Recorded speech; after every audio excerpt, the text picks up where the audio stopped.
বাবার বয়সের মুরব্বিয়ানে আজম, দিনদার ইমানদার যুবক ভাইয়েরা, পর্দার আড়ালের মা ও বোনেরা, সকলের প্রতি আমার সালাম। আসসালামু আলাইকুম ওয়া রাহমাতুল্লাহি ওয়া বারাকাতুহু।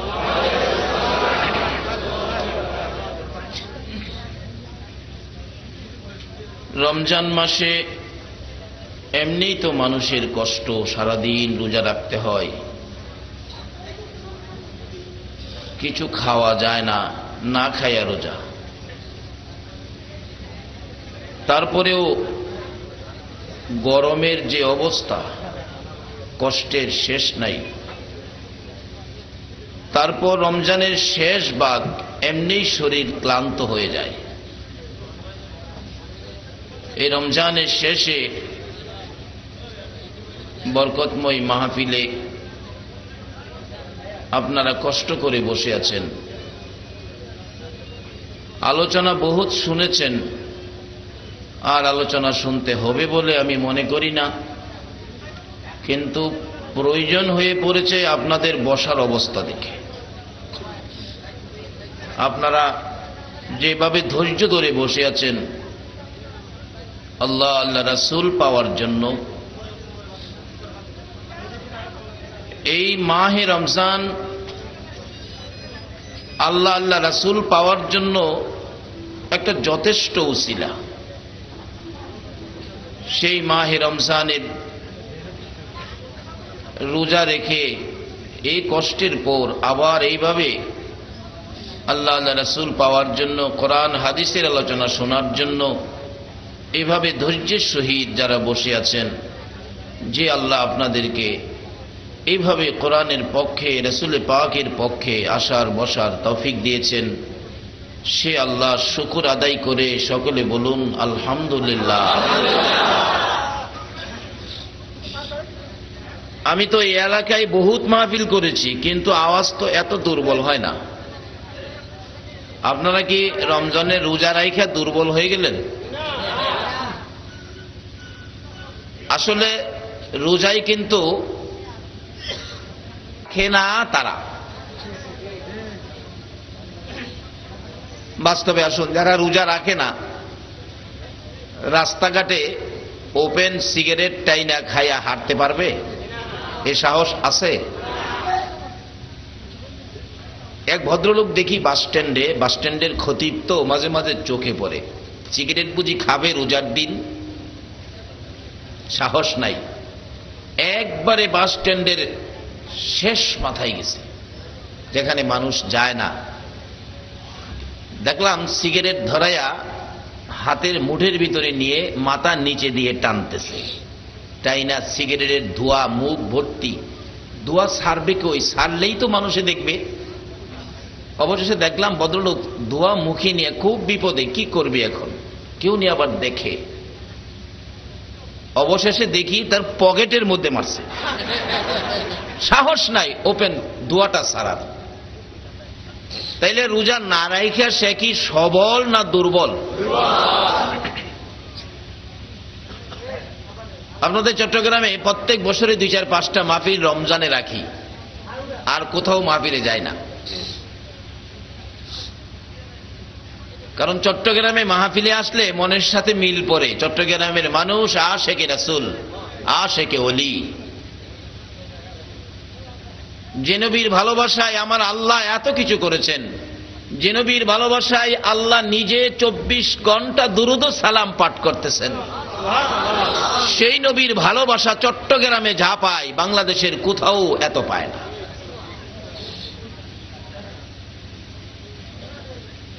মহানগরে আসতে গিয়ে কি সুন্দর পরিবেশ, রমজান মাস। মহানগরের কোনো প্যাসেঞ্জার কিছু খায় না। এক ভদ্রলোক দেখি বারবার সেই বাথরুমে ঢুকে। ভাবলাম বাথরুমে এতবার যাওয়ার কারণ কি? পিছে পিছে গেলাম, বাথরুমের পাশে দাঁড়াইলাম, দেখি বাথরুমের ফাঁকে দিয়ে ধোঁয়া বাইরিতেছে। এতে কি বোঝা গেল? কোথায় গিয়া খাইতেছে? আচ্ছা, আমি আপনাদের কাছে বিচারটা দিলাম, বাথরুমে কি খাওয়ার জায়গা? বাথরুমে খাইতেছে কোন ব্যক্তিটা যে রোজা রাখে নাই। কত দুর্বল সে! বাহিরে খাওয়ার সাহস নাই, বাথরুমের ভিতরে খায়। তাহলে কত জঘন্য কাজ! বাথরুমের ভিতরে তো পুরান মাল ডেলিভারি দেওয়ার জায়গা, আর হ্যাঁ এখানে খাইতে বসে। দুনিয়াতেই যদি রোজা না রাখলে বাথরুমে খাইতে হয়, তা আখেরাতে তার অবস্থা কি হবে? তাইলে আপনারা কি রোজা রাইখা দুর্বল না সবল? একজন রোজাদার ১৫০০ টাকার ইফতারির বাজার করলো, পলিথিন ব্যাগ, দেখা যায় পেঁয়াজি, বেগুনি, আলুর চপ, কি মজার গন্ধ। আচ্ছা বলুন, এই বাজারটা নিয়ে যাইতেছে পলিথিন করে, তার কি কোনো দুর্বলতা আছে? আরো মনে কি আনন্দ। আল্লাহু আকবার বলুন। রাসূল বলেছে রোজাদারের জন্য দুইটা আনন্দ, একটা হলো ইফতারির সময়, আর একটা হলো জান্নাতে আমার আল্লাহর সাথে সাক্ষাতের সময়। কি আনন্দ, দুর্বলতা নাই, বিকাল বেলাও মনে আনন্দ। তাহলে আমি আজকে আপনাদের কাছে প্রমাণ করতে চাই, রমজানের রোজায় আপনারা দুর্বল হন নাই, রোজায় আপনারা সবল। একটু আওয়াজটা দিয়ে প্রমাণ করে, সকলে মিলে প্রমাণ করে দেন আমরা দুর্বল হই নাই। আবারও বলুন আলহামদুলিল্লাহ। মাশাআল্লাহ, দেখছেন আসলে আপনারা রোজাদার, এটাই প্রমাণ করছে আপনারা রোজাদার। আবার ফাঁকে ফাঁকে এমনও থাকতে পারে হুজুর আমরা রোজা রাখি নাই, না রাখলেও রোজাদারের ফাঁকে তো বইছেন, কি কর? আল্লাহ যদি আজকে রোজাদারের সাথে কবুল করে ফেলায়, বাকি রোজারি রাখবেননি? আল্লাহ কবুল করো, সকলে বলো না আমিন।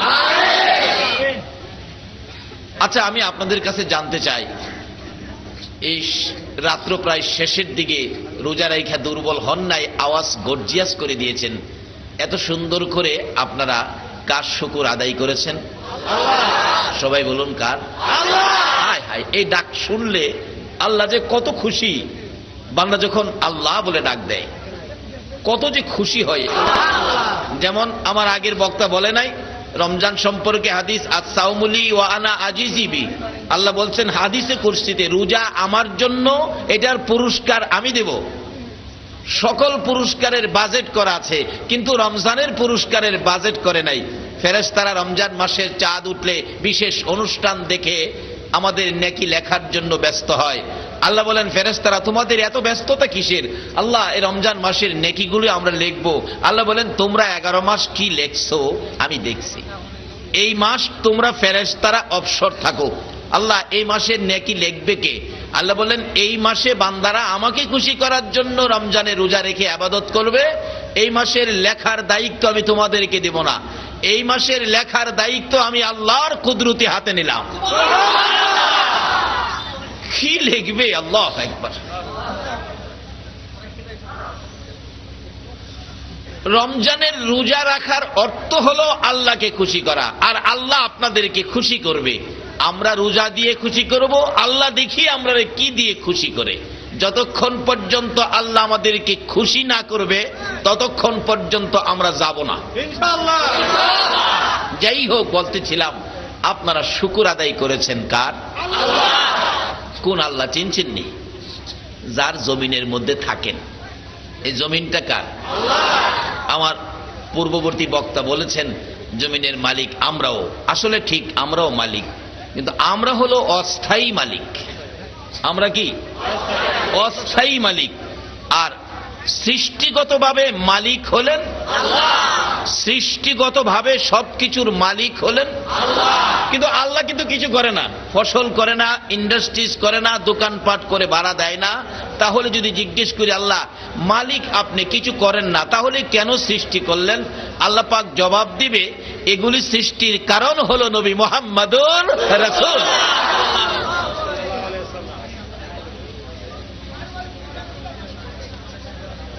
আর এই নবী চিনার জন্য, এই আল্লাহ যে মালিক বুঝার জন্য আমাদের আরেকটা সিস্টেম, আমরা দুনিয়াতে আসছি যে সিস্টেমে, এই সিস্টেম হলো আমাদের মা বাবা। কি সিস্টেম? কি নাকি কেউ চট করে দুনিয়াতে পড়ে গেছেন? নদীর পানির থেকে বেরিয়ে এসে পড়ছেন? গাছের ভিতর থেকে আসছেন? এই আল্লাহ, আল্লাহ রাসূল খোঁজার জন্য দুনিয়াতে আসলাম। আসার জন্য সিস্টেম হলো আমাদের মা বাবা। তাই আমি কোরআন শরীফ থেকে 3টা ওয়াজি আমি খুঁজে পাইলাম। একটা ওয়াজ হলো এই সৃষ্টিগত মালিক যিনি তাকে ভয় করা, আরেকটা ওয়াজ হলো যার উসিলায় এত কিছু পাইলাম সেই নবীকে মহব্বত করা, আরেকটা ওয়াজ হলো যার সিস্টেমে, যার পরিশ্রমে, যার কষ্ট, যার ত্যাগ তিতিক্ষাই এই দুনিয়া দেখলাম সেই মা বাবার খেদমত করা। তিনটা ওয়াজ কোরআন হাদিসের মধ্যে। তিনটা ওয়াজ যদি আমরা আমলে নিতে পারি তাহলে সব আমাদের জন্য সহজ হয়ে যাবে। যাই হোক, বলতেছিলাম সৃষ্টিগতভাবে এই জমিনের মালিক হলেন আল্লাহ। আমরা কার শুকর আদায় করেছি? হাই হাই, আল্লাহ যে কত খুশি। এখন আপনারা যে আল্লাহ বলে ডাক দিলেন, আল্লাহ ফেরেশতাদেরকে শোনাইতেছেন, ফেরেশতারা শোনো, কতগুলো মানুষ আমাকে আল্লাহ বলে ডাক দিল, তোমরা কি শুনছো? আচ্ছা, আমরা তো ডাকলাম আল্লাহকে, ফেরেশতাদেরকে শোনানি তো দরকার নাই, আল্লাহ শুনলেই হয়। কিন্তু আল্লাহ আবার শোনাইতেছে ফেরেশতাদেরকে। তার কারণ, যেদিন আল্লাহ আমাদের আদি পিতা আদম আলাইহিস সালামকে বানাবেন, ফেরেশতাদের সাথে আলোচনা করলে ফেরেশতারা বলছিলেন, আল্লাহ এই জাতি তো আপনাকে ডাকবে না, আমরা নাকি আল্লাহরে ডাকবো না। আল্লাহ জবাব দিয়েছিলেন তাদের সাথে কি বলে? ক্বালা ইন্নী আ'লামু মা লা তা'লামুন। ও ফেরেশতারা, এই ব্যাপারে আমি যা জানি তোমরা তা জানো না। ফেরেশতারা বলছে আমরা নাকি ডাকবো না, কিন্তু আমরা তো এখন ডাকলাম। আল্লাহ ওই পয়েন্টে এখন শুনাইতেছে। আচ্ছা, আমি আপনাদের কাছে জানতে চাই, আল্লাহ কি ফেরেশতাদের পক্ষে না আমাদের পক্ষে? আল্লাহু আকবার বলুন। এত বড় মালিক যদি আমাদের পক্ষে থাকে তাহলে আমাদের মতো ভাগ্যবান আর কেউ নাই।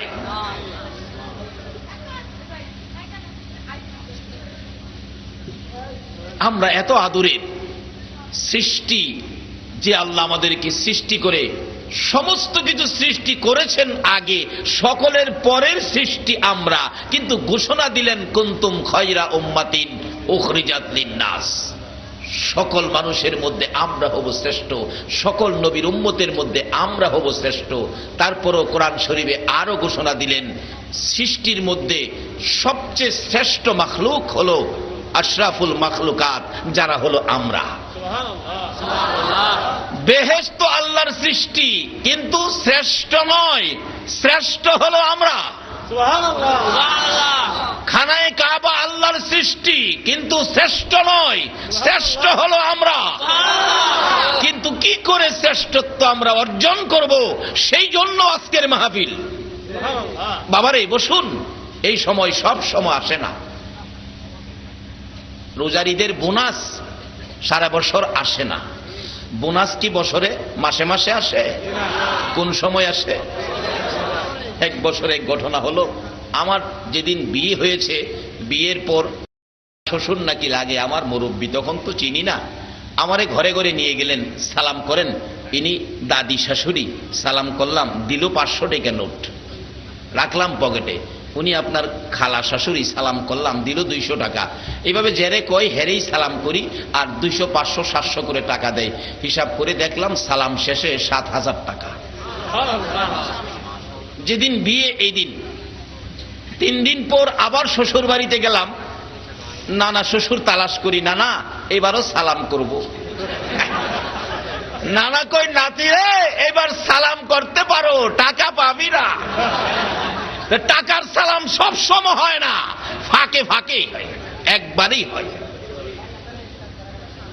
তাইলে আমরাও আজকের এই সময় সব সময় আসবে না। সালামে যেমন একদিন টাকা পাওয়া যায়, আজকের এই পরিশ্রম কষ্টের বিনিময় আজকে কিছু পাবেন। কি পাবেন? আসুন সামনে যাইতেছি। বলতেছিলাম আল্লাহ রাব্বুল আলামিন ফেরেশতাদেরকে শোনায়, ও ফেরেশতারা, তোমরা না বলছিলে আমার বান্দারা আমাকে আল্লাহ বলে ডাক দিবে না? ওই তো শুনছো, আমার বান্দারা আমাকে আল্লাহ বলে ডাক দিল। বলুন না কার শুকর আদায় করেছেন? ও ফেরেশতারা, ওই যে শুন, আবার আমার বান্দারা আমাকে আল্লাহ বলে ডাক দিয়েছে। ফেরেশতারা এখন লজ্জিত, আল্লাহ আপনার কথাই ঠিক, আপনার বান্দারা তো আপনাকে আল্লাহ বলে ডাকলো। আল্লাহ এখন খুশিতে বলতেছেন, ফেরেশতারা শোনো, যারা আমাকে আল্লাহ বলে ডাকলো শোনো, তাদের প্রতি আমি আল্লাহ কত খুশি। বোঝানোর জন্য আমি অনেক সময় বলি, আপনাদের এলাকার একটা মা, এক ছেলে মাত্র, ছেলেটার বয়স 25 বৎসরের মধ্যে কোনোদিন মাকে মা বলে ডাক দিল না। এমন বেজাইল্লা পোলাপান আছেন আমরা বাংলাদেশে। বাবারে, এই কাজটা বড় জঘন্য অপরাধ। মাকে ডাক দিল না 25 বৎসর। এই আচার আচরণ যেই ছেলে মায়ের সাথে করলো, বলুন মার মনে ব্যথা আসেনি? আচ্ছা, আজকে যদি মাহফিল শেষে একটাই হোক আর দেড়টা দুইটাই হোক, বাড়িতে গিয়ে মা যেই রুমে থাকে রুমের দরজাটাই দাঁড়ায় ছেলেটা ডাক মারছে, মা, মা গো, ও মা, ঘুমিয়ে আছো গো মা, উঠো না মা। এই ডাকগুলি মা ঘুমন্ত অবস্থায় কানে লাগছে। মা পাগলিনী ঘুম থেকে উঠে চিন্তা করতেছেন, স্বপ্নে দেখলাম নাকি বাস্তব। দরজাটা খুলে দেখে আদরের কলিজার টুকরা সোনার ছেলেটা দাঁড়িয়ে আছে। মা ডাকতেছে, বাবা তুই কেমনে আমারে 25 বছর পর মা কইয়া ডাকলি? মা খুশি না বেজার বলুন? মা আনন্দে আত্মহারা আশপড়শি ঘরের মহিলাদেরকে জাগাইতেছে, উঠো উঠো বোন, উঠো খালাম্মা, উঠো চাচি আম্মা, উঠো, কি মজার খবর শোনো, আমার পোলায় 25 বছর পর আমাকে মা কইয়া ডাক দিল। এই ডাকটা শুনে আমি মায়ের 25 বছরের যা দুঃখ ছিল, একটা ডাকে আমি মায়ের সব দুঃখ দূর হয়ে গেছে। আমার আল্লাহ বলেন, দুনিয়ার মানুষ, মায়ের মতো একটা দরুদি যদি 25 বৎসরের দুঃখ এক ডাকে দূর করে দিতে পারে, একটা মায়ের চাইতে কোটি কোটি গুণ দয়া বেশি আমি আল্লাহ। আজকের মাহে রমজানের মাহফিলে যারা আমাকে আল্লাহ বলে ডাক দিয়েছে ফেরেশতারা, আমি মেয়ে বুঝি না, পুরুষ বুঝি না, যুবক বুঝি না, বুড়া বুঝি না, যেই বয়সেরই হোক না কেন, 10 বুঝি না, 20 বুঝি না, 90, 100 বুঝি না, যেই বয়সেরই হোক না কেন, এই মাহফিলে বসে যারা আমাকে আল্লাহ বলে ডাক দিয়েছি ফেরেশতারা, আমার বড় মায়া হয়েছে, বড় দয়া হয়েছে, তোরা সাক্ষী হয়ে যা, এই ডাকের বিনিময় আমি আল্লাহ তাদের জীবনের গুনাহগুলো ক্ষমা করে দিলাম। বলুন, এইভাবে ক্ষমা দেওয়ার ক্ষমতা আমার আল্লাহর আসেনি? আল্লাহ তো চাই ক্ষমা দিতে, কিন্তু আমরা তো ক্ষমার জায়গায় যাইতে রাজি না। প্রশ্ন আসবে, হুজুর ক্ষমা যে করে দিল এটার প্রমাণ কি? আসলে এটার প্রমাণটা হলো আপনাদের কাছেই। যদি ক্ষমা পেয়ে থাকেন, আপনারা কিছুক্ষণ আলোচনা শুনবেন, মনে আগ্রহ হয়ে আসবে, অশান্তি থাকবে না, মনটার মধ্যে শান্তি শান্তি লাগবে। আচ্ছা, আপনাদের মনে কি কিছুক্ষণ আলোচনা শোনার আগ্রহ আছে? মনে কি অশান্তি লাগে না শান্তি লাগে? যাদের কাছে শান্তি লাগে আপনি নিশ্চিত হতে পারেন ক্ষমা পেয়ে গেছে। প্রশ্ন আসবে, হুজুর আমরা তো কেউ ক্ষমা চাই নাই, ক্ষমা যে পেয়ে গেলাম তার কারণ যদি জানতে হয়, যেতে হবে আমার নবীর জীবনী। আমার নবী আপনার আমার জীবনের গুনাহগুলো ক্ষমা পাওয়ার জন্য, ক্ষমা নেওয়ার জন্য 63 বছর জিন্দিগি আমার নবী কোনদিন ভালো বিছানায় পিঠ লাগায় না। আমার নবী জীবনে কোনদিন পেট ভরে খানা খায় না, জীবনে কোনদিন আমার নবী ভালো পোশাক গায়ে দেয় না। মা আয়েশা সিদ্দিকা বলেন, আমি দেখেছি আমার নবী ঘুম থেকে ওঠার পর নবীজির সুন্দর চেহারা মুবারকে খেজুর পাতার চাটার দাগগুলো বেশে থাকতো। তারপরেও মাঝে মাঝে আমার নবী একটু সময় ঘুমাইয়া বাকি সময় বিছানায় বসে বসে করুণ সুরে আমার নবী কাঁদতেন, জামা কাপড় চোখের পানিতে ভিজে যাইতেন। মাঝে মাঝে প্রশ্ন করতাম, ইয়া রাসূলুল্লাহ বেয়াদবি ক্ষমা করে দিবেন, প্রশ্নের জবাব চাই। কি প্রশ্ন রে আয়েশা? হুজুর আপনি একটু সময় ঘুমাইয়া বাকি সময় বসে বসে কেন এইভাবে কান্দেন? হুজুর আমি জানতে চাই, এই খেজুর পাতার চাটার মধ্যে ঘুমাইতে বুঝি কষ্ট হয়, সেই জন্য কি আপনি কান্দেন? আমার নবী বলেন, আয়েশা রে না না, সেজন্য কান্দি না। হুজুর একটা বালিশ, শুধু চামড়ার ব্যাগ, কিছু খেজুর পাতা এর মধ্যে আছে, এর মধ্যে মাথা দিয়ে ঘুমাইতে বুঝি কষ্ট হয়, সেজন্য কান্দেন। আমার নবী বলেন, আয়েশা রে না না, আমি সেজন্য কান্দি না। হুজুর তাহলে বুঝেছি কেন কান্দেন। জীবনে কোনোদিন বাবার মুখ দেখেন নাই, বাবা বলে ডাকার সুযোগ পান নাই, বাবার ব্যথা বুঝি কলিজায় লাগছে, বাবার জন্য কান্দেন। আমার নবী বলেন, আয়েশা রে, না না, বাবার জন্য কান্দি না। হুজুর, তাহলে বুঝিছি মায়ের জন্য কান্দেন, মায়ের কথা মনে হয়েছে। আমার নবীর কান্না আরো বেড়ে গেছে। এরে আয়েশা, শুনো কেন কান্দি? বিছানার জন্য নয়, বালিশের জন্য নয়, বাবার জন্য নয়, মায়ের জন্য নয়, আমি কান্দি রে আয়েশা আমার গুনাহগার উম্মতের জন্য।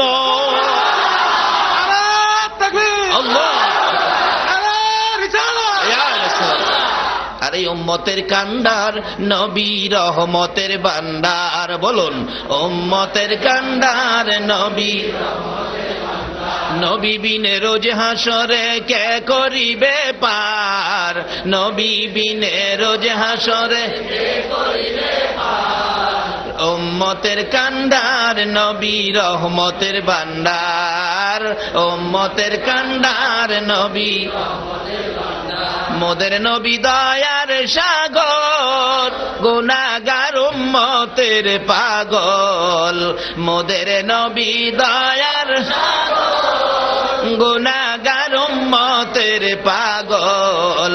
রোজ হাসরে সেজদায় পড়ে কাঁদবে যারে যার, রোজ হাসরে সেজদায় পড়ে কাঁদবে যারে যার।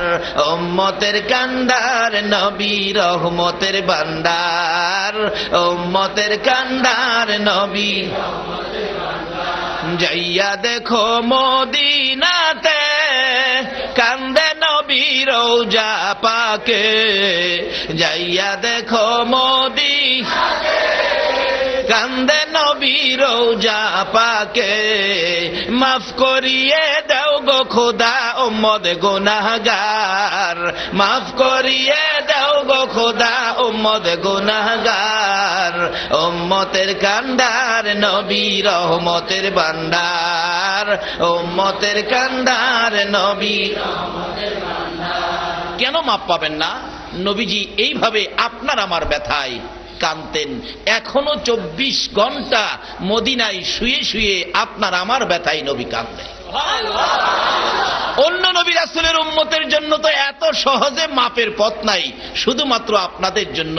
আপনারা কি সে নবীর পক্ষে যাইতে রাজি আছেন? এই নবীর পক্ষটাই হলো আমার আল্লাহর পক্ষ, এই নবীর পক্ষটাই হলো জান্নাতের পক্ষ, এই নবীর পক্ষটাই হলো শান্তির পক্ষ। আল্লাহ কবুল করুন, সকলে বলুন আমিন। শুধু এটাই শেষ নয়, মাপ পাওয়ার জন্য আমার নবী যেদিন জগৎ থেকে বিদায়ী হয়ে যাবেন, আমার আল্লাহ জিবরাইলের মাধ্যমে প্রস্তাব করেছিলেন, জিবরাইল, আমার বন্ধু এই জগতে বহু জায়গায় মার খেয়েছে, বহু জমিনে আমার বন্ধুর রক্ত মোবারক লেগে আছে, এই রক্ত মাখা জমিনে আমার বন্ধুকে দাফন করব না, বন্ধুর দেহ মোবারক আমার আরশের ডাইন পাশে দাফন করব। জিবরাইল তো আশ্চর্য, প্রভু হে, হযরত আদম আলাইহিস সালাম থেকে শুরু করে ঈসা আলাইহিস সালাম পর্যন্ত কারোর জন্য তো এই প্রস্তাব করেন নাই, আপনার বন্ধুকে আরশে নিয়ে আসবেন? হ্যাঁ, যাও প্রস্তাব নিয়ে যাও। প্রভু, আপনার বন্ধু না খুব খুশি হবে। জিবরাইল হাজির হয়ে যায় আপনার আমার দয়ার নবীর সামনে। ইয়া রাসূলুল্লাহ, আল্লাহর সালাম গ্রহণ করুন। আল্লাহু আকবার বলুন। হায় হায়, কেমন নবী! আল্লাহ যাকে আগে সালাম দেয় তারপরে কথা কয়। এই নবীর পক্ষে থাকতে রাজি আছেন তো?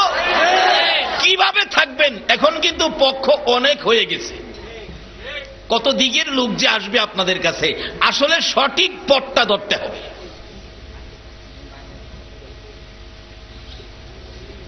জিবরাইল বলেন, ইয়া রাসূলুল্লাহ, আল্লাহর সালাম গ্রহণ করুন। আমি জিবরাইলের সালাম গ্রহণ করুন। দেয়নি সালাম? নাকি এই ঘটনা কোন মৌলবী অস্বীকার করতে পারবো? আল্লাহর সালাম গ্রহণ করুন, আমি জিবরাইলের সালাম গ্রহণ করুন। হুজুর, এমন এক প্রস্তাব আপনার জন্য নিয়ে আসছি, যেটা হযরত আদম আলাইহিস সালাম থেকে শুরু করে ঈসা আলাইহিস সালাম পর্যন্ত কারো জন্য ফাঁস হয় নাই। এই প্রস্তাব শুনে আপনি নবী খুশি হবেন। কি প্রস্তাব রে জিবরাইল? হুজুর, আপনার দেহ মুবারক আল্লাহর আরশের ডান পাশে দাফন হবে। এই প্রস্তাব শুনে আমার নবী দুইটা চোখের পানি জর্জর করে ছেড়ে দিছে। জিবরাইল বলেন, ইয়া রাসূলুল্লাহ, এত সুন্দর খবর শুনাইলাম, খুশি হলেন না? চোখের পানি কেন ছেড়ে দিলেন? আমার নবী বলেন, জিবরাইল রে, একটা খবর শুনাইলি, আমার দাফন আল্লাহর আরশের ডান পাশে হবে। আর একটা খবর দিলি না, আমার গুনাহগার উম্মতের দাফন কই হবে? আরে দয়ালো নবী, প্রেমের ছবি আর আসবে না জগতে। আমার দয়ালো নবী, প্রেমের ছবি হাসর দিনে উম্মত বিনে, হাসর দিনে উম্মত বিনে যাবে না নবীজি বেহেশতে। দয়ালো নবী, প্রেমের ছবি আর আসবে না জগতে। আমার দয়ালো নবী, প্রেমের ছবি আর আসবে না। 63 সাল জিন্দিগি কাছে বলে উম্মতি, 63 সাল জিন্দিগি কাছে বলে উম্মতি, এখনো কান্দে শুয়ে মদিনাতে নবী, এখনো কান্দে শুয়ে মদিনাতে। দয়ালো নবী, প্রেমের ছবি আর আসবে না জগতে। আমার দয়ালো নবী, প্রেমের ছবি আর আসবে না। আমার নবী চোখের পানি ঘুলু গাল বেবে জর্জর করে ছেড়ে দিলেন। জিবরাইল রে, আমার উম্মতের দাফন কই হবে রে জিবরাইল? জিবরাইল বলেন, ইয়া রাসূলুল্লাহ, আমার জানা মতো আপনার উম্মতের দাফন এই জমিনের মধ্যে হবে। আমার নবীর কান্না আরো বেড়ে গেছে। রে জিবরাইল, না রে না, এই প্রস্তাবে আমি রাসূল খুশি হতে পারলাম না। আমার দাফন আরশে হবে, আমার উম্মতেরা এই জমিনে থাকবে। আমি উম্মতের দরদি নবী, উম্মত ছেড়ে আরশে থাকতে পারবো না। জিবরাইল, আমাকে যদি খুশি করতে হয়, আমার পক্ষ থেকে একটা প্রস্তাব আমার প্রভুর দরবারে নিয়ে যাও। আমার উম্মতেরা যদি এই জমিনে থাকে, আমি নবী আরশে যাব না, আমি আমার উম্মতের পাশে এই জমিনে থাকবো। জিবরাইল বলেন, ইয়া রাসূলুল্লাহ, সহ্য হলাম। এত আরামের জায়গা, এত শান শৌকতের জায়গা, আরশের মধ্যে থাকবেন, ওখানে যাবেন না, মাটিতে পড়ে থাকবেন উম্মতের পাশে, তাতে কি লাভ হবে? আমার নবী বুঝাইতে চায়, জিবরাইল রে, শুনো রে জিবরাইল, কি লাভে আমি থাকবো? দুনিয়ার জমিনে দেখেছি, মুরগি যখন বাচ্চা ফুটায়, মা মুরগিটা বাচ্চাগুলো লইয়া সমাজে ঘোরাঘুরি করে। বাচ্চার উপর যদি কোনো বিপদ আসে রে জিবরাইল, চিলকাক যদি উড়াল দেয় বাচ্চা নেওয়ার জন্য, মা মুরগিটা দুইটা পাখা বাড়াইয়া ডাকে, আদরের সন্তানেরা রে, আয় আমি মায়ের পাখার নিচে আয়। বিপদ দেখা যায়, আয় আমি মায়ের পাখার নিচে আয় রে। বাচ্চাগুলো দৌড়াইয়া মায়ের পাখার নিচে ঢুকে, মা মুরগিটা বাচ্চাগুলো পাখার মধ্যে লইয়া রে জিবরাইল সান্ত্বনা দেয়, ভয় পাইস না, আর চিন্তা করিস না, কথা দিলাম আমি মায়ের জীবন থাকতে একটা বাচ্চাও চিলকাকে নিতে দিব না। জিবরাইল, মা মুরগি যেমন বাচ্চাগুলো পাখার মধ্যে লইয়া বড় শান্তিতে পড়ে থাকে রে জিবরাইল, আমি নবী ও মদিনার জমিনে থাকবো, আর সে যাব না রে জিবরাইল। আমার তামাম পৃথিবীর উম্মতের যদি কোনো বিপদ দেখা দেয়, আমি নবী বাচ্চাওয়ালা মুরগির মতো দুইটা হাত আমি বাড়াইয়া দিব।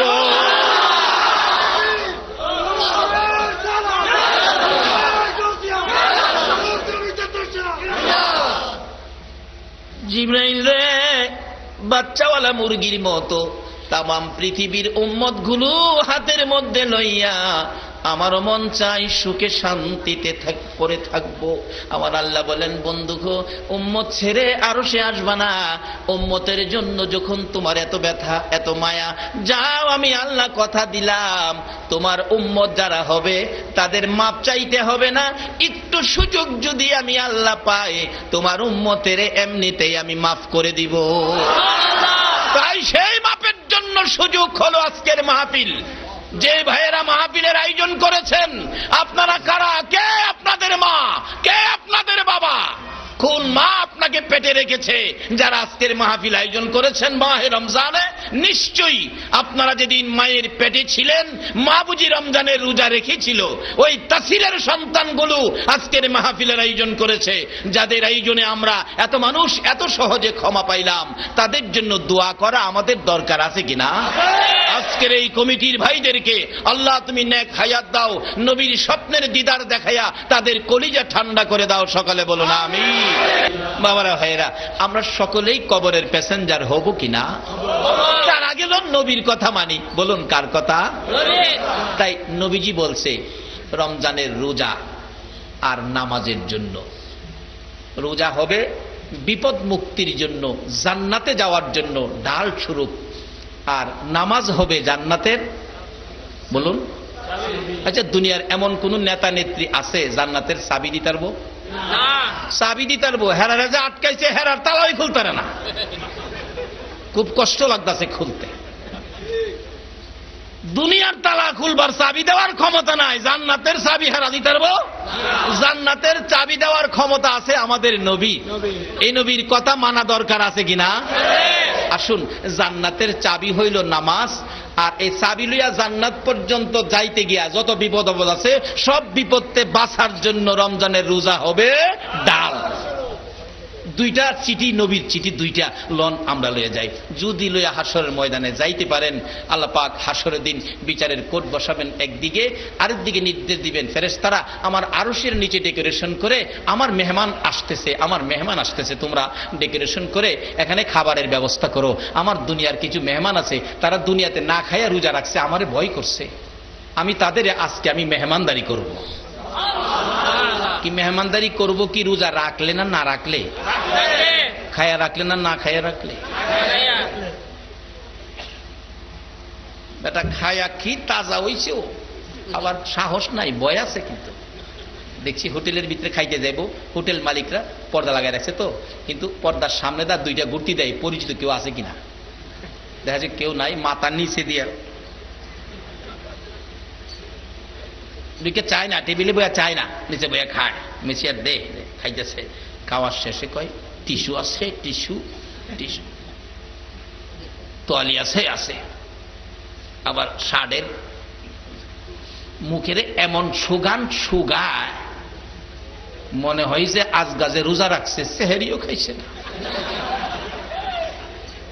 কি বিপদ! আচ্ছা, রোজাদারদের না খায়া রাস্তাটা হাঁটে, কোনো বিপদ আছে? কোনো ভয় আছে?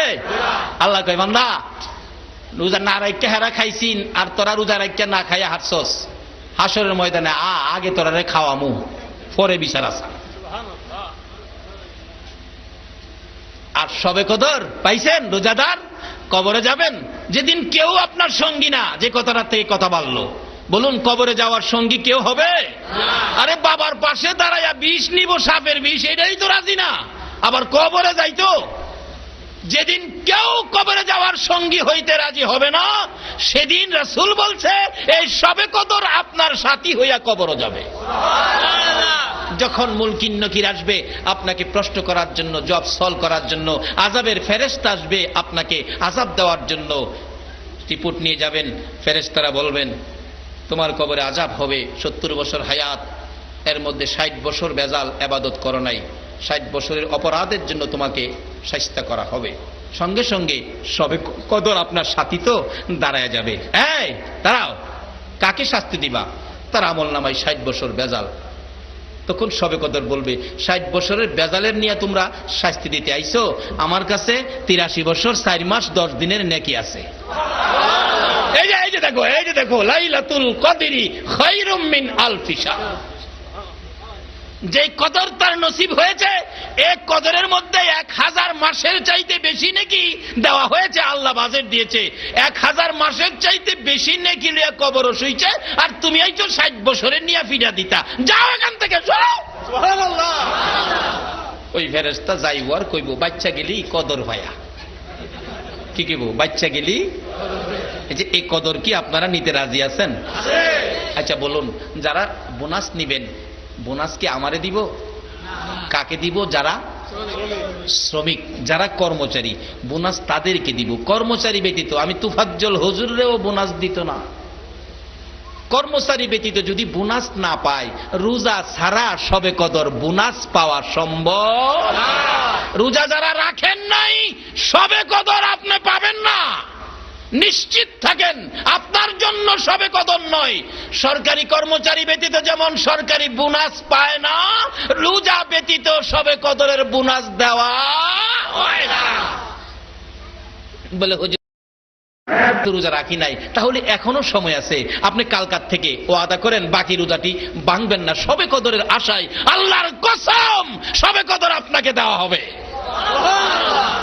আর বাকি রোজা জীবনে ভাঙবেন না, ওয়াদা করেন। আল্লাহ পাক শবে কদরের বাজেট দিবেন, যে শবে কদর বন্ধু বান্ধব সব যেদিন আপনাকে অন্ধকার কবরে রেখে চলে যাবেন, শবে কদর আপনার কবরের সাথী হয়ে থাকবেন। যত বিপদ আছে সব বিপদের মোকাবেলা করবে শবে কদর। রাসূল বলছেন হাসরে হবে বন্ধু। আজকে বন্ধু হিসাবে বন্ধু কত উপকার করে। বৃষ্টির মধ্যে বন্ধু আসবে, বাস স্ট্যান্ড দাঁড়ায় রয়েছে ছাতি নিয়া, বন্ধু বাসেতে নামার পরেই বন্ধু ছাতি ধরছে, দোস্ত তুই আসবে অপেক্ষায়, ছাতি নিয়ে দাঁড়িয়ে আছি, বৃষ্টির মধ্যে তোরে কিভাবে নিব। বন্ধুর জন্য বন্ধু ছাতি, রৌদ্রের মধ্যে বন্ধুর জন্য বন্ধু বাস স্ট্যান্ডে ছাতি নিয়ে দাঁড়ায় রয়েছে। বলুন, বৃষ্টি রৌদ্রে ছাতি নিয়ে বন্ধু থাকলে উপকার হবে না ক্ষতি হবে?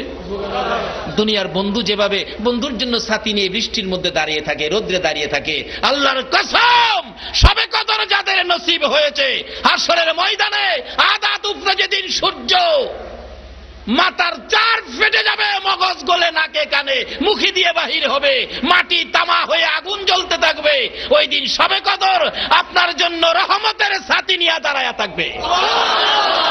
কিন্তু রোজা রাইখা নিবেন না, না রাইখা। এই পুরস্কারগুলো রোজাদারের জন্য। নবীর কথা যারা মানে তাদেরকে হাসরের দিন আল্লাহ পাক শেষ পুরস্কার দিবেন। আপনারা খানার টেবিলে খাইতে থাকবেন, যারা না খায়া রোজা রাখছেন, আরশের নিচে রহমতের ফেরেশতারা আপনাদেরকে খাওয়াবেন। আল্লাহ পাক বিচারের কোট নিয়ে বিচার শুরু করবেন। এদিক দিয়ে আপনারা খাইবেন আর বলবেন, নবী গো আমাদের বিচার জানি কি হয়। রাসূল বলবেন, চিন্তা করিস না, আমি রাসূল থাকতে একটা উম্মত জাহান্নামে নিতে দিব না। আমার নবী একবার দূর দিয়ে আল্লাহর বিচারের কোর্টে যাইয়া সেজদায় পড়ে যাবেন, আবার উম্মতের পাশে যাইয়া সান্ত্বনা দিবেন। আল্লাহু আকবার বলুন।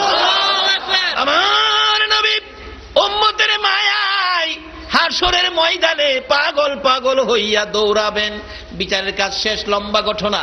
আসবেন ওই জান্নাতি রোজাদার মেহমান, খাইতে থাকবেন, না খায়া যারা রোজা রাখছিলেন। ফেরেশতারা বলবেন, আরো খাইবেন, আরো কি দিব? লন, মুরগি লন, দেশি মুরগির রান লন। আপনারা কইবেন, ফেরেশতারা রে আর দিস না, মজা পাইয়া কত খাবো, বিচারের চিন্তায় বাঁচি না। বিচারের চিন্তায় তো বাঁচি না। যেমন একটা ছেলে বাবা রাগ হইয়া বলছে, এরে বাড়ির জায়গা দিব না, এরে বাদ দিব না, এরে যে বাদ দিব হেরেও বাইতে বাইর করুম। এই ভয়ে ছেলেটা সারাদিন বাড়িতে আসলো না, সকাল খাইলো না, দুপুরে খাইলো না, বিকালবেলা পেটের খিদায় বাড়ির দিকে আসতেছে, আর ভিতরে ভয়, যাইতাছি যে খাউন যেমন তেমন, বাবা দেখলে সাইজ কেটে দেব। ভয় আসে না ভিতরে? কিন্তু বাবা তো বাড়িতে নাই, মাও খায় না, দুপুরেও খাইছে না, সকালেও খাইছে না। ছেলে না খাইলে একটা মানুষ আসে না, ভাত খায় না। এই মানুষটা জানি কে? মা। এই মারে থুয়া খাইয়েন না, আপনারা খাইয়েন না। বাড়িতে যাবেন, ও শ্রমিক ভাইরা বাড়িতে যাইবা, গাড়িটা লেট হয়ে গেছে, রাত্র 10টা বাজে গেছে, যাইয়া দেখো তোমার মা দরজাটা খুলে বিনায়া বিনায়া কাঁদতেছে, ডাকতেছে, বাবা আইসো। মা আমি সারাদিন খাই নাই, মা চোখের পানি ছেড়ে দিছে, আমিও তো খাইছি না রে বাবা, আয়। এক প্লেট ভাত দিছে। হ্যাঁ, যে ভাত খায়, বলুন ভাত কি গিলতে পারে? কেন? ভিতরে কিসের ভয়? বাবার ভয়। বাবা যে কইছে হ্যাঁ যে বাদ দিব, হ্যাঁ ও বাইতে বাইর। মা কয় খাস না বাবা। মা খাইতে রি না তো, আব্বানি মারে। পুত্রে তরে মারবো কি আমারে থুইয়া? আমার জীবনটা থাকতে তোর গায়ে একটা হাত দিতে দিমু আমি? এই দরদিটা কে বলুন? দুনিয়ার মধ্যে এই দরদিটা কে? হাসরের ময়দানে আপনার আমার জন্য এই দরদি হবে কে? এই রাসূলের পক্ষে থাকা দরকার আছে কি? এই নবীর কথাগুলো মানা আমাদের দরকার আছে কি? তাইলে বাদ একটু হিসাব করেন নবীর কথাগুলো মানবেন কিনা। এবার মা ডাকতেছে, খা বাজান, চিন্তা করিস না। যে বাবার ভয়ে খাউন ভিতরে যায় না, একটু পরে দেহে বাবা আক্কেল আলী আই পড়তেছে। অহন কি হ্যাঁ আর বাত কি কন খাইতারে? মা মা গো মা কেমনে খাইতাম? ওই যে বাবা আই করছে। বাবা দেখছে, দেখা দূর থেকে ধমক দিছে, হ্যাঁ রে বাদ দিছে কে? মা কইছিলাম না। বাবা আসলে কি পোলারে মাইরে লেভেল লেগে চাইতেছে? শাসন, শাসন, সন্তানের প্রতি শাসন করতে হবে। এখন তো সন্তানের শাসন নাই। আগে পোলাপান ভয় পাইছে, অন্যায় করছে না কেরে, আব্বু মারবো আম্মু মারবো, ওখানে আব্বু মারবো আম্মু মারবো, এই ভয়টা আর ওখানে সন্তানের। এই জন্যই সমাজ ধ্বংস হয়ে যাইতেছে। কারণ হেই বাপ মাও নাই পোলারে শাসন করবো।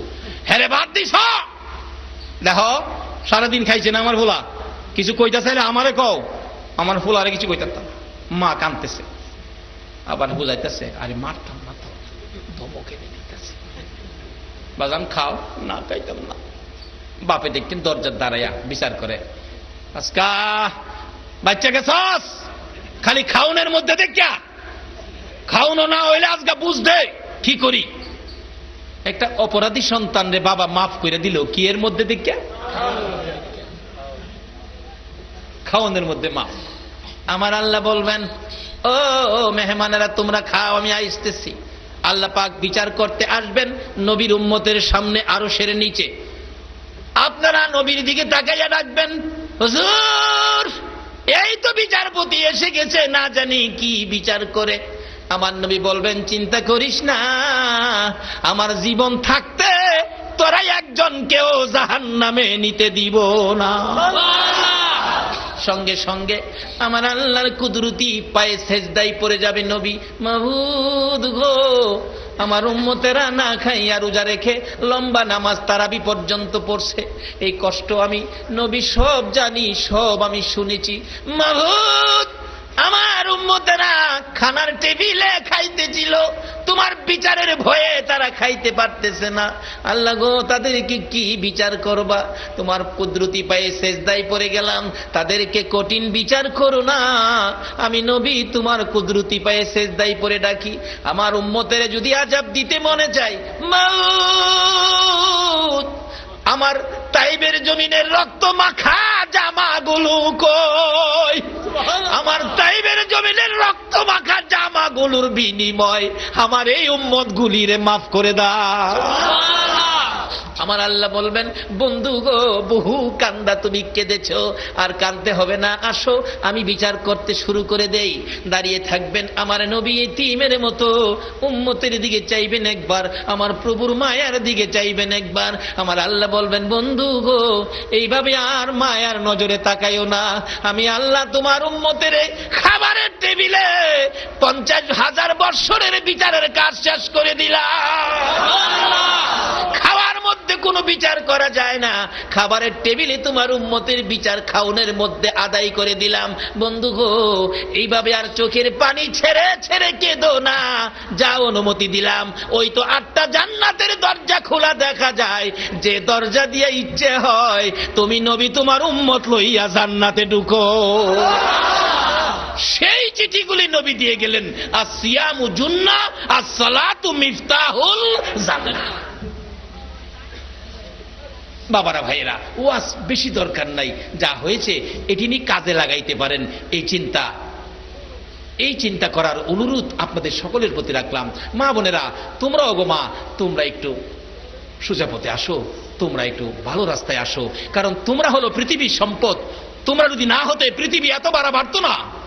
তোমরা কষ্ট করে সন্তান পেটে ধারণ করেছো বিদায় পৃথিবীর মধ্যে এত মানুষের সৃষ্টি। কাজী এখানে তিনটা জিনিস আপনাদের সামনে, তিনটা জিনিস ওয়াজ করলে 3 রাতের ব্যাপার। একটা জিনিস ছিল আল্লাহকে ভয়, যার দুনিয়ায় থাকি, যার পৃথিবীতে থাকি। দ্বিতীয় হলো নবীকে মহব্বত, এই নবীর উসিলায় এগুলি পাইলাম, এগুলি করতে হবে। নবীর কথা মানার অর্থ হবে নবীর মহব্বত। তৃতীয় নম্বরে হলো যে মা বাবার উসিলায় দুনিয়াতে আসলাম, এই মা বাবার খেদমত। এই 3টা ওয়াজ বাড়িতে রাখবেন, এই অনুরোধ রেখে আজকের এই মাহে রমজানের বরকতময়ী মাহফিল এখানেই আমি শেষ করে দিলাম। যে আলোচনা করেছি আল্লাহ যেন আমাকে সহ সকলকে যেন আমল করার তৌফিক দেন, সকলে বলুন আমিন। এখানে কাগজ লিখে দিলেন হিংসা দেশ নাকি অহংকার পতনের মূল। সর্বধর্মেই কিছু আলোচনা নাকি সম্পর্কে কিছু আলোচনা। ভাইয়ে ভাইয়ে কলহ, এটা কিন্তু আসলে খুব জরুরি জিনিস।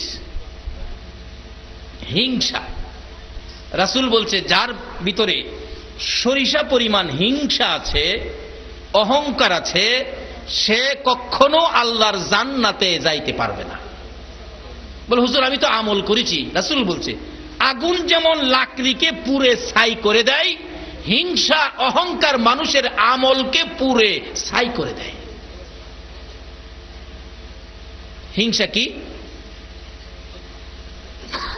আমি বড় লোক, আমার সাথে হ্যাঁ রিক্সা তুলবো, 10টা আমারটা বেশি নিস, বুঝেন না?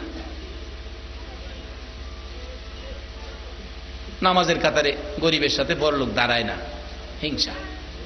এই মুখ বড় হয়ে গেছে, হ্যাঁ কেমনে বড় হয়েছে, হিংসা। এই হিংসা রোগ আমাদের বাঙালির ভিতরে কি বেশি। আসলে এটা খুব মারাত্মক ব্যাধি। হিংসা করবেন না, আমার যা আছে আমি তাই নিয়ে চলবো, কার কি আছে এই চিন্তা আমি করব না।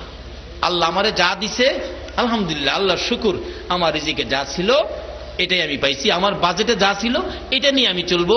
কাউ কি কে কি করছে এগুলির দিকে আমি কোনোদিন তাকাবো না। অহংকার, আমার চেয়ে বড় কেউ নাই, হামে হামে।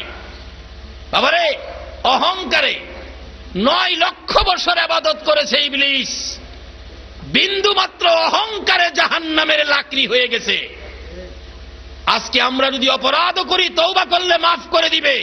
যে ইবলিস অহংকারের কারণে জাহান্নামের লাকড়ি, জীবনে কোনোদিন তওবা করার সুযোগ নাই। এই অহংকার রূপ যার আছে সে ইবলিসের বন্ধু হয়ে গেছে। আল্লাহ পাক এই রূপ থেকে আমাদেরকে মুক্তি দেন, সকলে বলুন আমিন। বাবারা ভাইরা, ভাইয়ে ভাইয়ে ভাইয়ে ভাইয়ে কলহ, আসলে ভাইয়ে ভাইয়ে কলহটা এটা বেশিও। ভাইয়ে ভাইয়ে কলহ, ভাইয়ে ভাইয়ে কলহের কোনো বিধান ইসলামে নাই।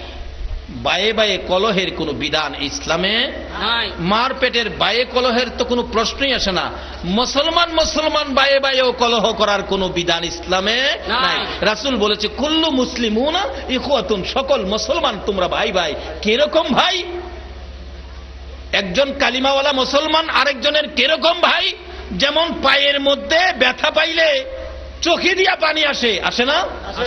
পায়ে ব্যথা পাইছেন, চোখে দিয়ে পানি আসে। মাথায় ফুরা হয়েছে, সারা শরীর বেদনা করছে, তুমি এরকম মনে করো তোমার একজন ভাই।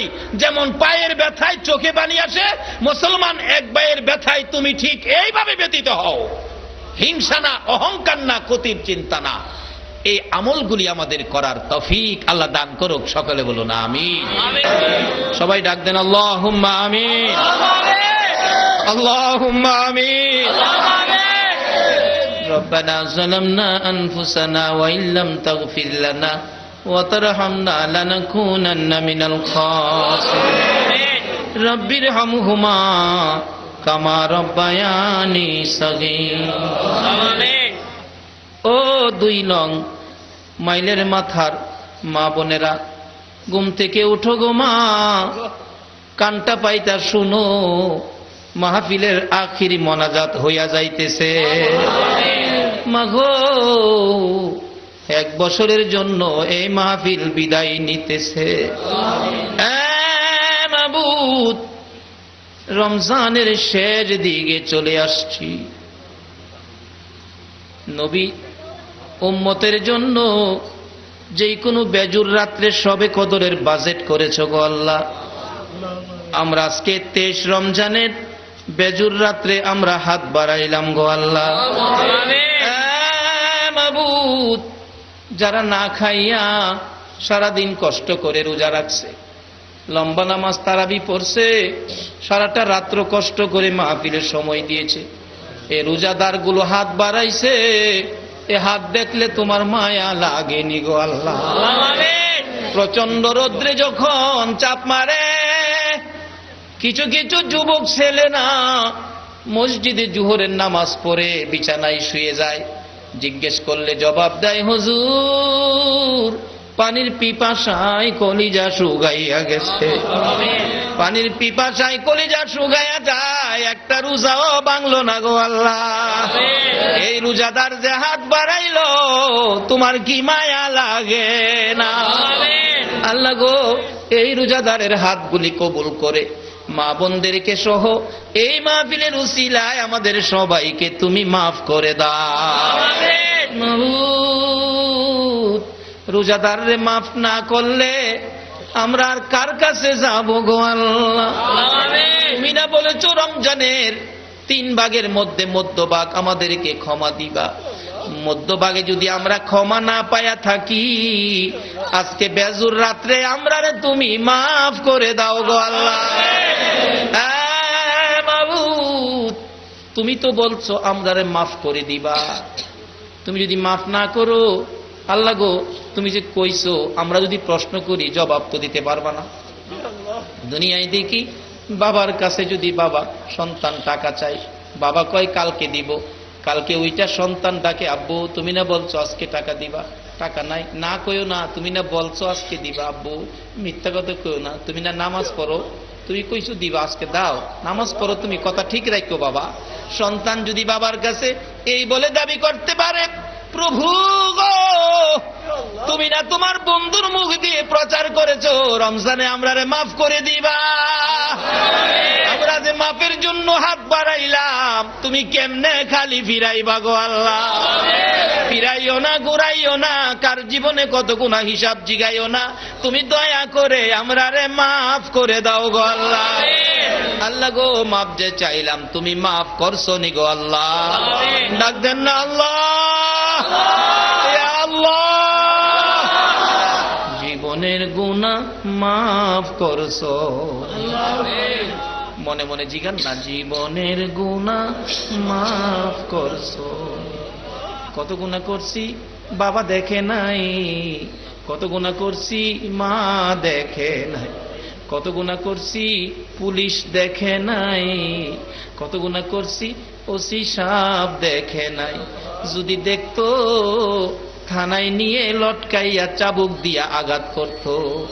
মাবুদ, জীবনের কোন অপরাধ পৃথিবীর কেউ দেখে নাই, দেখেছো তুমি আল্লাহ।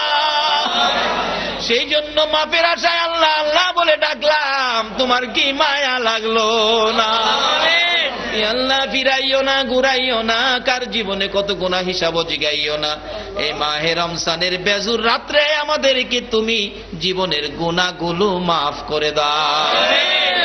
আল্লাহ, জীবনের গুনাহ মাফের আশার দরখাস্তের পর আরেকটা দরখাস্ত করি, তুমি রাগ হইও না। আমরা যারা হাত বাড়াইছি, হাজার হাজার মানুষ, আমি জানি না কার মনে জানি কি ব্যথা রে আল্লাহ, কার মনে জানি ব্যথা মানাই। মারে মা, মাগো মা, কই গেলা গো মা? দরদি মা কার জানি দুনিয়ায় নাই। দরদি বাবা, বাবা গো মাথার গাম পাতাই পড়তো গো বাবা, কষ্ট করে লালন পালনের দায়িত্ব নিয়েছো, সেই বাবা কার জানি কবরে গো আল্লাহ। বাবার সাথে যদি কোথাও গেছি, বাবা হাঁটতে না পারলে টাইনা টাইনা কোলে নিছে। জীবনে কতদিন বাবার কুলে পচরা পায়খানাও করছি গো আল্লাহ। মাবুদ, এই বাবা যার কবরে, ওই মা যার কবরে, যেই মা ছোট কালে পচরা পায়খানা করলে মা মেতরিনী হইয়া পরিষ্কার করত। পায়খানা যদি মার কোলে করছি, অন্য মহিলারা নাকে কাপড় দিয়া দূরে সরে যাইত।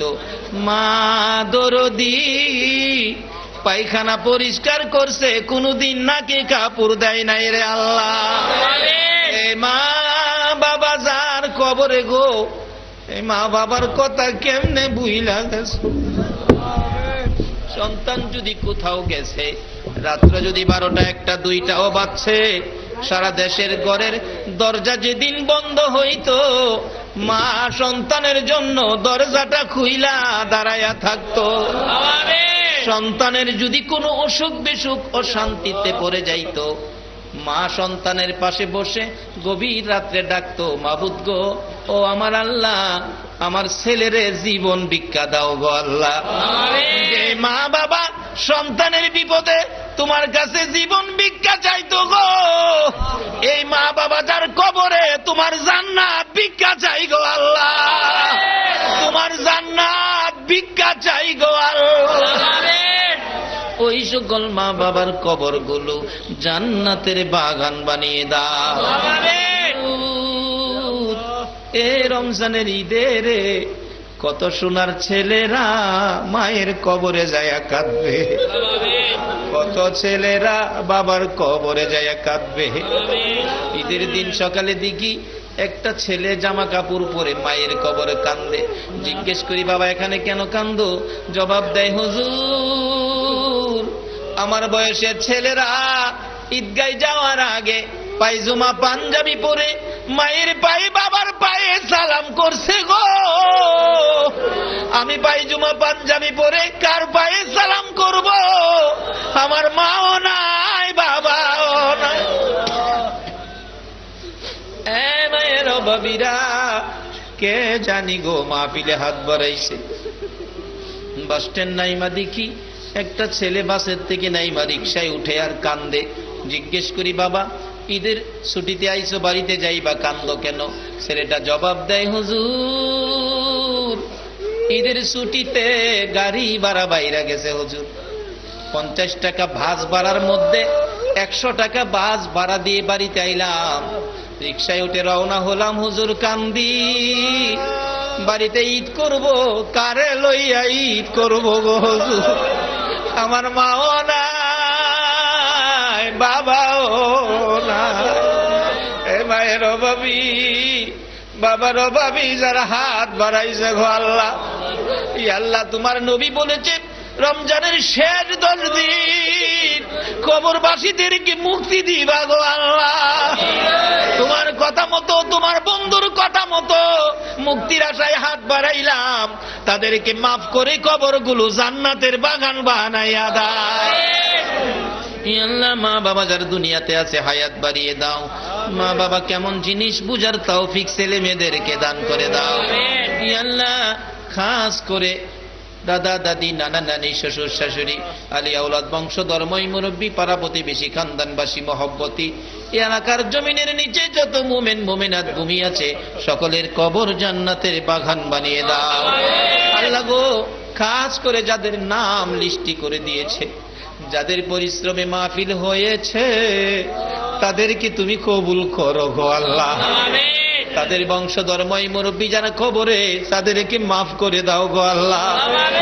আল্লাহ খাস করে যাদের মৃত্যু তালিকা দিয়েছে, আল্লাহ গো আজকে তো তারা কবরে নাই, রুহানি ভাবে মাহফিলের পাশে দাঁড়াইয়া কান্দে। আল্লাহ তাদেরকে মাফ করে কবর জান্নাতের বাগান বানাইয়া দাও। আল্লাহ যেই মহিলাটা দোয়া চেয়েছে সন্তানের জন্য, আল্লাহ গো তাকে সন্তান, ছেলে সন্তান দিয়ে কলিজা ঠান্ডা করে দাও। এইভাবে যাদের ছেলে নাই ছেলে দাও, যাদের মেয়ে নাই মেয়ে দাও, যাদের ছেলেও নাই মেয়েও নাই, ছেলে মেয়ে দিয়ে কলিজা ঠান্ডা করে দাও গো আল্লাহ। মাবুদ আমাদের মধ্যে যারা নামাজি, নামাজ কবুল করে লাও, যারা রোজাদার, রোজাগুলো কবুল করে লাও। রমজানের বরকত সবে কদর সহ নসিব করে দাও গো আল্লাহ। আর কিছু দাও বা না দাও, একটা সবে কদর দিয়ে দাও গো আল্লাহ। আজকের মাহফিলে তোমার দরবারে আমরা সবে কদরের ভিক্ষুক হইলাম গো আল্লাহ, আমাদের প্রত্যেকের আমল নামায় সবে কদর লাগাইয়া দাও।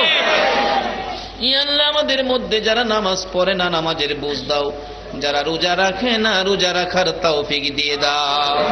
ইয়া আল্লাহ, আমাদের সকলকে বেশি বেশি করে নেক হায়াত বাড়াইয়া দাও। আমাদের মধ্যে যারা বিমার শেফা করে দাও, যারা অভাবী অভাব দূর করে দাও, যারা ঋণগ্রস্ত ঋণ থেকে উদ্ধার করে দাও। আল্লাহ, যারা ব্যবসা করে ব্যবসায় বরকত দাও, যারা চাকরি করে পদোন্নতি দান করে দাও। ইয়া আল্লাহ, মিল কারখানার এলাকা আল্লাহ গো, সকল মিল কারখানার শ্রমিক ভাইদেরকে হেফাজতে রাখো গো আল্লাহ। মালিক ভাইদেরকে তুমি হায়াত বাড়াইয়া দাও গো আল্লাহ। মাবুদ, এই রমজান মাস আসবে আসবে অপেক্ষায় ছিলাম। রমজান রে, তুমি বিদায় হইয়া যাইতেছ রে রমজান।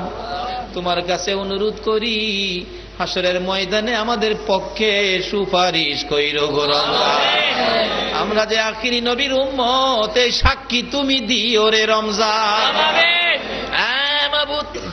মাবুদ গো, আমাদের সকলকে আখিরি নবীর উম্মত হিসাবে কবুল করে লও গো আল্লাহ।